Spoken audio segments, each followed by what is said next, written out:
of the most widely recognized stories from the New Testament, stories that Yeshua himself told, is the story of the Good Samaritan. And we find that in Luke chapter 10, beginning in about verse 25. It's a story that every child that's ever been to Sunday school knows, and even people that aren't believers, aren't Bible readers, know the story of the Good Samaritan. Any fellow that's done something nice for someone, especially someone that he doesn't know, hey, that guy is a Good Samaritan. And it's an amazing story, actually. But there is a backstory that I want to share with you that makes it even more exciting and a more impactful lesson from Yeshua. He's telling the story of a man, just an ordinary man, walking down the road from Jerusalem to Jericho. Same pathway that we travel today to get from Jerusalem to Jericho, although it's a much nicer road. It's paved and it's well lit. But this man is walking and he's attacked by robbers. He is severely beaten. His clothing is stolen. All of his belongings are taken, and he is left for dead. Now, there is a phrase in Hebrew that refers to that situation, and it basically means he is so close to death that he is breathing his last breath or two. There's no expectation that this guy's actually going to live. He's lying by the side of the road.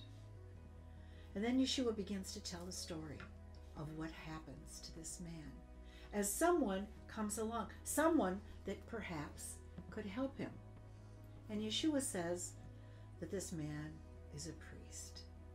Now here's an important part of the backstory. You see, the people that are on the hillside listening to Yeshua's stories, these are people who live in the rural parts of Israel, the northern part of Israel.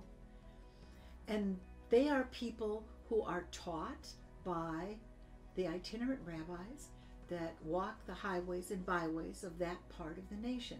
And those men are Pharisees. So these are people who most identify with the teachings of the Pharisees. Now, the Pharisees believe in things like angels and demons in a spiritual realm. They believe in life after death. They believe of the entire canon of Scripture that they had at that time. And they also believe in the oral law, the oral traditions. On the other side of the coin, we have the Sadducees. The Sadducees were the keepers of temple worship. They did not believe in life after death. They did not believe in angels or in demons or in any kind of spiritual realm, nor did they believe in the entire canon that was available at that time. They only believed in select pieces of Scripture, and they did not believe at all in the oral law. So the Sadducees and the Pharisees were not good friends. As a matter of fact, they were religious enemies. So back to our story. Yeshua explains that someone is coming, someone that perhaps could help this poor man. And this person that's coming is a priest. Aha, everyone says. Aha, part of that temple worship system. This person is a Sadducee. This person isn't going to stop and help. He doesn't want to become unclean. His personal journey, what he has next on his schedule, is much more important to him than what happens to this man. So then Yeshua goes on. Next, we find a Levite. Oh, they say. They click their tongues. Same thing. A Sadducee. He's not going to stop. He's not going to help this person. His personal journey, his personal belief is much more important to him than the condition of this man lying by the side of the road. Then Yeshua begins to talk about the next person that's coming, the person that perhaps will really help this man who is so in desperate need of help. And by now, these people are on the edges of their seats, anticipating who is going to come and help this man. And of course, they know it'll be a Pharisee.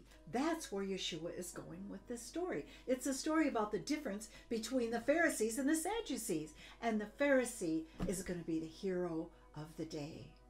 And so comes this person that stops, this person that is willing to be inconvenienced, to even use his own money to help this man. And then Yeshua tells him who it is. It's a Samaritan. What? How can this be? The Samaritans are the ancient enemies of all Israel. They're the enemies of both the Sadducees and the Pharisees. How can Yeshua say such a thing? How can this be? And at that moment, Yeshua hit them right between the eyes with their own hypocrisy, with their own bias, with their own prejudice, and gave them a beautiful picture of his own heart, of what mercy is really all about.